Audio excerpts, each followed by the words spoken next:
Good morning.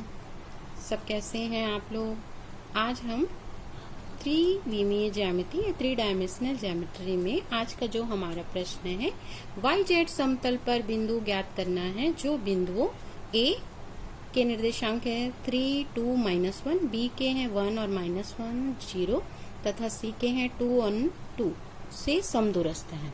इसको कैसे बनाएंगे देखिए। सबसे पहले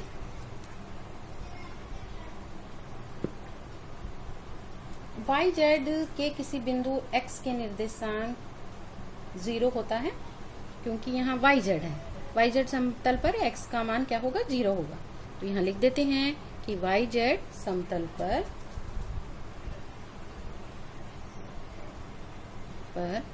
x के निर्देशांक क्या होगा, 0 होगा। निर्देशांक 0 होता है। सेम इसी प्रकार यहाँ एक्स जेड होगा। एक्स जेड समतल अगर दिया रहता तो y का मान 0 रहते हैं, और यहाँ पे एक्स वाई समतल रहता है तो z का मान 0 लेते हैं। तो यहाँ वाई जेड समतल है, इसलिए यहाँ पे x के निर्देशांक क्या ले लेंगे हम, जो 0 ले लेंगे। तो वाई जेड समतल पर अभिष्ट बिंदु क्या आएगा, अभिष्ट बिंदु ये बनेगा, x का मान 0 रहेगा, ये p है, और यहाँ पे y और z ये हो जाएगा। और अलग से हमारे पास क्या दिए हैं, दिए गए बिंदु a का दिया था 3, 2, -1, b के 1, -1 एंड 0, c के 2, 1 और 2 ये दिया हुआ है। ठीक, तो हम लोग सबसे पहले पी की दूरी, पी से ए की दूरी निकालते हैं।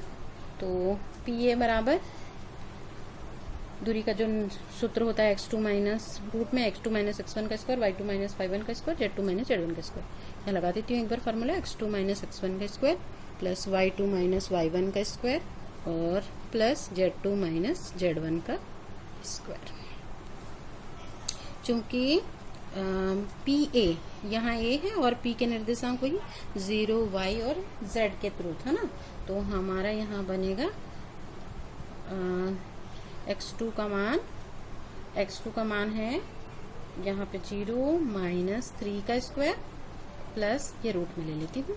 y2 का मान बनेगा y माइनस 2 का स्क्वायर और z2 माने z है, और z1 का मान -1 था। माइनस मतलब -1 और यहाँ पे इसका माइनस तो +1 हो जाएगा का स्क्वायर। यहाँ तक आ गया। इसमें -3 का 2 बार गुणा तो 9 हो जाएगा, ऋण ऋण धन हो जाएगा। यहाँ पे a माइनस b का स्क्वायर का सूत्र लगा दूंगी। तो मैं यहाँ सूत्र लिख देती हूँ, a ऋण b पूरे की घात 2 का क्या होगा, a स्क्वायर b स्क्वायर ऋण 2ab। तो ये लग जाएगा यहाँ पे a square b square minus 2, a है y, b है 2। यहाँ पे a धन b का होल स्क्वायर का a square b square 2a है z, b है 1। ठीक है, यहाँ इंटू में 1 लिख देती हूँ। तो यहाँ बनेगा ये 9, यहाँ y स्क्वायर धन 2 दूनी 4 हो जाएगा, यहाँ 2 दूनी यहाँ भी 4y आएगा, और यहाँ पे z स्क्वायर है धन 1, यहाँ पे 2z आएगा। ठीक, तो इसको अगर लिख लें, y स्क्वायर को पहले लिख लेती हूँ, z स्क्वायर को उसके बाद, फिर -4y, ये z वाले को भी लिख लेते हैं, प्लस 2z, और यहाँ पे 9 और 4 13, 13 और 1 14। यहाँ तक आ गया। पी ए का मान यहाँ तक हमने निकाल लिया। अब पी बी निकालेंगे। पी बी के निर्देशांक ये है 1, ऋण 1 और 0, और ये p के 0, y और ये z। ये हमारा, इसको में भी लगाएंगे वैसे ही, x2 minus x1, y2 minus y1, z2 minus z1। x2 है 0 और x1 है 1, तो ये 0 ऋण 1 का स्क्वायर बनेगा, और y2 है y और z2 है ऋण 1, तो ऋण ऋण यहाँ धन 1 हो जाएगा, तो धन 1 का स्क्वायर हो जाएगा। और यहाँ पे z2 है z माइनस, और यहाँ पे z1 है 0, तो 0 का स्क्वायर यहाँ तक हो गया। तो ये हो जाएगा 1 का स्क्वायर माने 1 आएगा। यहाँ पे a square b square 2ab, a का स्क्वायर b का स्क्वायर 2, a का मान y, b का मान 1 धन, यहाँ भी z का स्क्वायर बनेगा। तो यहाँ आ जाएगा 1 धन y स्क्वायर धन 1 धन 2y धन z का स्क्वायर। अब इसको भी ठीक से लिख लें। तो ये y स्क्वायर पहले, z स्क्वायर, फिर 2y और 1 कितना हो जाएगा 2। ये pb का भी मान हमारा निकल गया। अब हम लोग pc निकालेंगे। तो यहाँ भी x2 का मान तो 0 था, x1 का मान 2 का स्क्वायर, फिर ये y ऋण y2 का मान 1 था और z ऋण z2 का मान 2 था, तो 2 का स्क्वायर। यहाँ भी हो जाएगा 2 दूनी, यहाँ 4 आ जाएगा। y ये a स्क्वायर b स्क्वायर ऋण 2ab, a का स्क्वायर b का स्क्वायर, सॉरी यहाँ ऋण रहेगा, ऋण 2, a का मान y है, b का मान 1 है, धन यहाँ भी a का स्क्वायर b का स्क्वायर ऋण 2ab। ठीक, तो यहाँ ये रूट में है, यहाँ 4 है, यहाँ y स्क्वायर हो जाएगा, यहाँ 1 minus 2y plus z square, 2 दूनी 4 ऋण 4z। y स्क्वायर को पहले लिख लेते हैं, y स्क्वायर फिर z स्क्वायर, यहाँ ऋण 2y ऋण 4z और यहाँ पे 4 और 1 5, 5 4 9 धन, यहाँ तक आ गया। ये पीसी का मान था। और चूंकि yz समतल पर बिंदु ज्ञात करना है जो कि एक दूसरे से क्या है समदूरस्थ बोला था, इसलिए हम लोग इसको ऐसे लिख सकते हैं। PA प्रश्नानुसार, अकॉर्डिंग टू द क्वेश्चन, प्रश्नानुसार PA इक्वल होगा PB के, इक्वल होगा PC के। तो हम तीनों को तो एक साथ हल नहीं कर सकते, पहले किसी दो को हल करेंगे फिर किसी दो को। तो मैं यहाँ लगा रही हूँ PA is equal to PB को ले रही हूँ। तो PA की वैल्यू थी रूट में y square plus z square minus 4y plus 2z और प्लस 14, और इस तरफ में PB का मान था यहाँ था y square z square plus 2y plus 2 था। अब रूट में है, दोनों तरफ में वर्ग करेंगे, वर्ग करने पर दोनों पक्षों में वर्ग करने पर वर्ग करेंगे ना, तो ये रूट हट जाएगा दोनों तरफ का। तो यहाँ आ जाएगा y square z square minus 4y plus 2z plus 14, यहाँ भी आ जाएगा y square plus z square 2y plus 2। सबको एक तरफ ले आते हैं, ये y स्क्वायर के पास ये y स्क्वायर आ गया, ये प्लस वाला इधर आया तो माइनस हो गया, यहाँ z स्क्वायर के पास ये z स्क्वायर भी आया तो माइनस z स्क्वायर, यहाँ माइनस 4y है, ये प्लस 2y इधर आएगा तो माइनस 2y हो जाएगा। ये 2z है और यहाँ तो z वाला नहीं था, यहाँ 14 था और ये 2 इस तरफ आया तो ऋण 2 बराबर 0।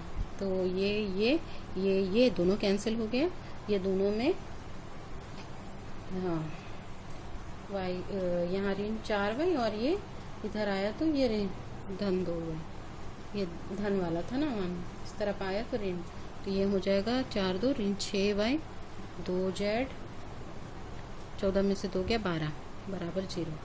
तो 2 से भाग जाएगा,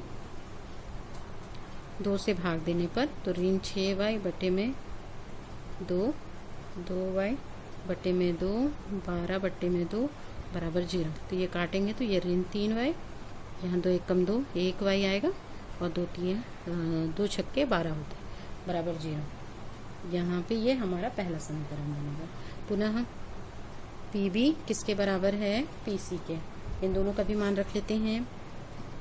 PB का मान था y square z square plus 2y plus 2 था, और PC का मान है y square z square minus 2y minus 4z plus 9। यहाँ भी दोनों पक्षों में क्या करेंगे हम लोग, वर्ग करेंगे। तो ये दोनों मान को हमने रख लिया। अब वर्ग करने पर दोनों पक्षों में तो वर्ग करेंगे तो क्या होगा, इसका भी रूट हट जाएगा। तो यहाँ बचा y स्क्वायर, यहाँ z square plus 2y plus 2, यहाँ बचा हुआ है, यहाँ पे बचेगा y square z square minus 2y minus 4z plus 9। सबको एक तरफ ले आते हैं। ये वाई स्क्वायर है, ये वाई स्क्वायर के पास ये वाई स्क्वायर आया, ये प्लस वाला था इधर आया तो माइनस हो गया। यहाँ जेड स्क्वायर है, इस तरफ आएगा माइनस जेड स्क्वायर हो जाएगा। ये 2y है, ये माइनस वाला इधर आएगा तो प्लस 2y हो जाएगा। यहाँ पे ये 2 है, ये माइनस वाला इधर आया तो प्लस 4z, ये प्लस वाला इधर आया तो माइनस 9। इस तरफ में सब आ गए तो इधर क्या बचा जगह 0। ये प्लस ये माइनस कट गया, ये प्लस ये माइनस 2 यहाँ 4y हो जाएगा। ये जेड वाले को पहले लिख लेती हूँ 4z, 9 में से 2 गए, यहाँ पे क्या बचेगा 7, बड़ी संख्या में ऋण है तो ऋण 7 बराबर 0। ये समीकरण 2 बना। समीकरण 1 और 2 से, समीकरण 1 व 2 से, समीकरण 1 और 2 को पहले लिख लेते हैं। समीकरण 1 था ऋण 3y धन z धन 6 बराबर 0, और यहाँ था समीकरण 2 4y 4z minus 7 is equal to 0। इसको मैं क्रॉस मल्टीप्लिकेशन इसको कोई भी हम मेथड से यूज करके बना सकते हैं समीकरण हल करने की। विलोपन यूज कर लीजिए, प्रतिस्थापन यूज कर लीजिए, ये बृहस्गुणन विधि यूज कर लीजिए। तो मैं बृहस्गुणन विधि से ही हल कर रही हूँ। तो यहाँ होता है यहाँ y है ना, ये y लेना पड़ेगा। b1 c2 minus b2 c1। यहाँ पे सबसे पहले क्या क्या वैल्यू वो लिख लेते हैं। a1 का मान ऋण 3, हम बृहस्गुणन विधि से हल करेंगे। a1 यहाँ ऋण 3 बनेगा, b1 2, ये z है ना, इसके सामने ये z है जी, 2 नहीं, z के सामने कुछ नहीं मतलब 1 है। c1 यहाँ पे 6 है, और a2 4 बनेगा, b2 4 है, c2 ऋण 7 है, और हमारा फार्मूला होता है b1 c2 minus b2 c1। यहाँ पे यहाँ z बटे c1 a2 minus c2 a1, और यहाँ पे 1 बटे में a1 b2 minus a2 b1। इस फार्मूले में रख के इसको हम हल कर लेंगे। y बटे में है b1 की वैल्यू 1 है, c2 का मान ऋण 7 है, ऋण b2 का मान 4 है, और c1 का मान 6। गुणा का निशान डाल देती हूँ। z बटे में c1 का मान 6, a2 का मान ऋण 3, a2 c1 है 6, a2 का मान 4 है, और ऋण c2 का मान ऋण 7, a1 का मान ऋण 3, और यहाँ 1 बटा में ये आएगा a1 का मान ऋण 3 है। यहाँ पर a1 का मान, यहाँ पे सारे का मान भर रहे हैं।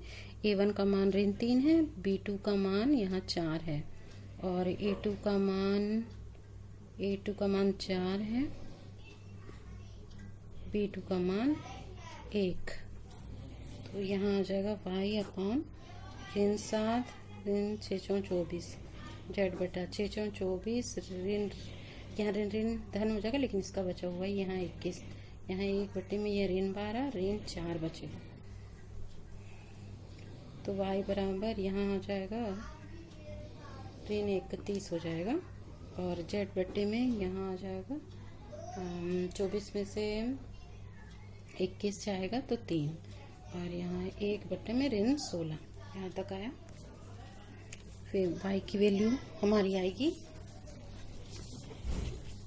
y की वैल्यू आएगी ऋण 31 बटे में ऋण 16, और यहाँ ऋण ऋण कैंसिल हो जाएगा तो 31 बटा ये 16 है, और z का मान है z बटा 3 था, और ये 1 बटा ऋण 16 था ना, तो यहाँ z बराबर ये 3 उधर जाएगा तो 3 बटा ऋण 16।